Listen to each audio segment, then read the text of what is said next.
Novel Bamukmin terima tantangan Denny Siregar duel di ring. Ayo, Deddy Corbuzier fasilitasi. Wakil Sekjen PA212 Novel Bamukmin mempertanyakan keseriusan pegiat media sosial Denny Siregar yang menantang duel dirinya. Buat duel maksudnya siapa? Kata Novel Bamukmin kepada redaksi suaranasional.com. Denny Siregar ngajak duel saya, siap, jelas Novel. Sama Novel itu nggak perlu kita ajak berantem. Kita ajak lomba makan kerupuk aja. Baru itu tantangan khas laki-laki, sanggup nggak? Nah, peringatan bernada ancaman Novel Bamukmin ini sama saja dengan teror, dan dengan itu dia membenarkan pengeroyokan terhadap Ade Armando. Kan bangsat ini nih, nggak ada empatinya. Lur, ini bener-bener gila ya Lur. Novel Bamukmin mengancam kalau Bang Denny Siregar, Bang Abu Janda, dan bahkan Menteri Agama yang juga bosnya Banser NU itu, Gus Yakut, mereka semua bakal jadi korban pengeroyokan berikutnya. Saya kira orang seperti Novel Bamukmin ini perlu dilaporkan ke polisi karena sudah jelas memfitnah, menuduh tanpa dasar, dan memprovokasi kelompoknya untuk melakukan rencana tindakan penganiayaan dan atau main hakim sendiri kepada Denny Siregar, Abu Janda, dan Menteri Agama Gus Yakut.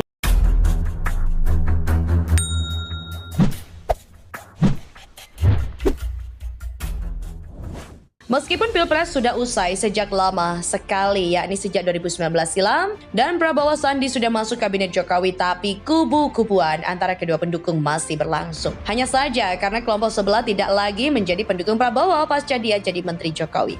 Berubahlah namanya menjadi kubu pembenci Jokowi. Tapi orangnya ya tetap itu-itu saja, atau yang dikenal dengan sebutan kadrun alias kadal gurun, mikir terbalik.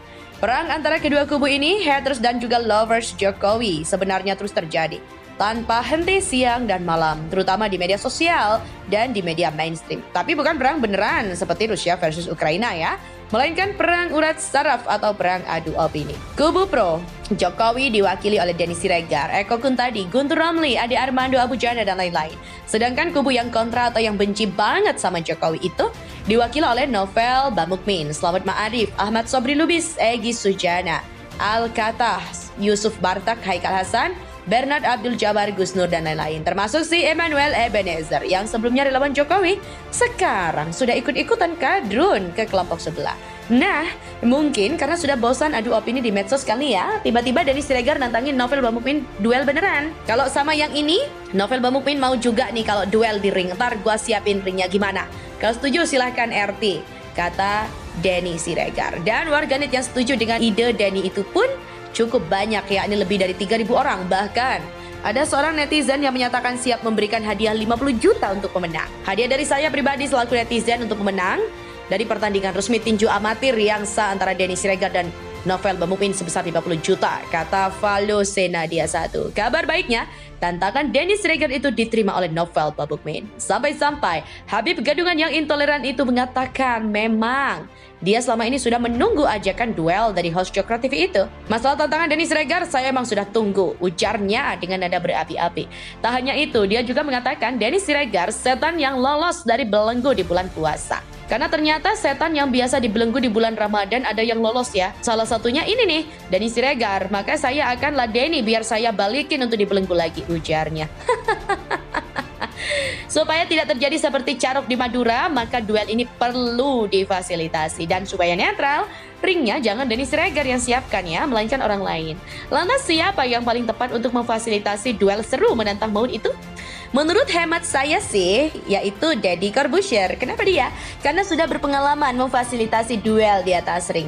Baru-baru ini saja, Deddy sukses menggelar tinju antara anaknya sendiri, Aska Corbuzier, versus mantan ayah tiri Aska, Vicky Prasetyo. Yang duel sengit itu dimenangkan oleh Aska. Dan hebatnya lagi, duel tinju yang diunggah di akun YouTube Deddy Corbuzier itu sudah ditonton oleh 25 juta orang. Artinya apa? Pertama, orang Indonesia suka nonton pertandingan tinju. Kedua, peluang Denny Siregar versus Novel Bamukmin untuk ditonton lebih banyak dan lebih terbuka lebar. Bayangkan, Novel Bamukmin pernah mengklaim pendukungnya berjumlah 130 juta orang. Kalau setengahnya saja yang nonton dari jumlah calon pemilihnya itu sudah 65 juta view Ferguson, Wah, ini belum lagi ditambah pendukung Denny Siregar. Saya yakin nih, kalau duel sengit antara Kadrun versus Cebong ini benar-benar terlaksana, pasti videonya akan terjadi trending nomor 1 di dunia. Sehingga dapat duitnya dari YouTube pun pasti banyak. Memang sih, Denny Siregar pernah mengatakan, "Ogah bertinju dengan novel difasilitasi oleh Deddy Corbuzier karena dia tak ingin bonyok, sedangkan mantan pesulap itu yang dapat untungnya." Tapi itu kan ada solusinya, seperti berapapun hasilnya dari YouTube, ya nanti bisa dibagi 3 lah.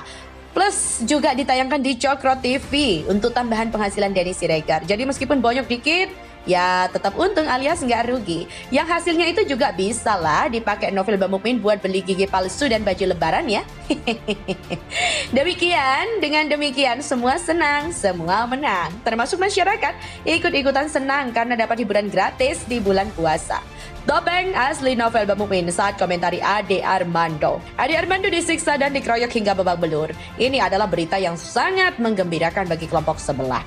Mereka girang bukan kepalang. Setelah sekian lama memendam rasa kesal dan memendam narasi dan opini dari Ade Armando, penganiayaan itu adalah pemuas dahaga mereka. Kalau Kadrun yang girang, kita masih bisa maklumin. Tapi parahnya ada banyak orang bermuka dua yang benar-benar membuka topeng aslinya. Bahkan tak sedikit yang menuliskan komentar yang sangat mengerikan, yang memperlihatkan sikap barbar dan biadab dalam diri mereka. Tokoh-tokoh yang lumayan dikenal malah membuat komentar tendensius dan tak membidik. Kita masih terus memetakan siapa saja yang membuat postingan provokatif terkait apa yang menimpa Ade Armando. Ini adalah bukti kalau radikalisme bisa mengubah seseorang menjadi seperti iblis. Siapapun yang berbeda dengan mereka ia akan dianggap sebagai musuh yang harus dibasmi. Kata-kata bunuh, bakar, halal darahnya pasti sering kita dengar di komentar-komentar di media sosial. Betapa mengerikannya mereka menyikapi orang yang berbeda. Di otak mereka tertanam racun berbahaya yang bisa menjalar sewaktu-waktu. Sementara itu, Wasekjen PA212 Novel Bamukmin menilai peristiwa pengeroyokan terhadap Ade Armando adalah buntut dari kelakuannya yang kerap menyudutkan Islam. Dia berharap semua pihak, terutama penista agama, mengambil pelajaran dari kejadian ini. Pelajaran buat mereka yang hina Islam. Kalau memang para terduga penista agama Islam merasa kebal hukum, ya silahkan datang kepada masa aksi demo, kata Novel. Dia juga menyebut beberapa nama lain seperti Denny Siregar, Abu Janda, hingga Menteri Agama Yakut Khalil Qomas. Ia meminta orang-orang itu bersiap mengalami hal serupa. Siapapun yang waras dan punya logika pasti sudah paham. Kalau pernyataan seperti ini ya sangat keterlaluan. Bukankah ini termasuk ancaman halus dan bisa dilaporkan balik? Semua orang juga yakin kalau Novel Bamukmin itu sangat senang dengan apa yang dialami Ade Armando. Bahkan bisa jadi dia itu berharap orang lain yang dia benci mendapatkan balasan yang sama. Sekedar merefresh pikiran kita ya. Namun Novel Bamukmin pernah masuk penjara. Dia dan satu orang lainnya pernah jadi terdakwa yang berperan sebagai koordinator demo tolak Ahok yang berujung ricuh. Dia divonis 7 bulan penjara. Dia terbukti bersalah dengan menghasut massa saat demo untuk maju 3 langkah dan akhirnya bentrok dengan polisi yang berjaga di depan gedung DPRD DKI.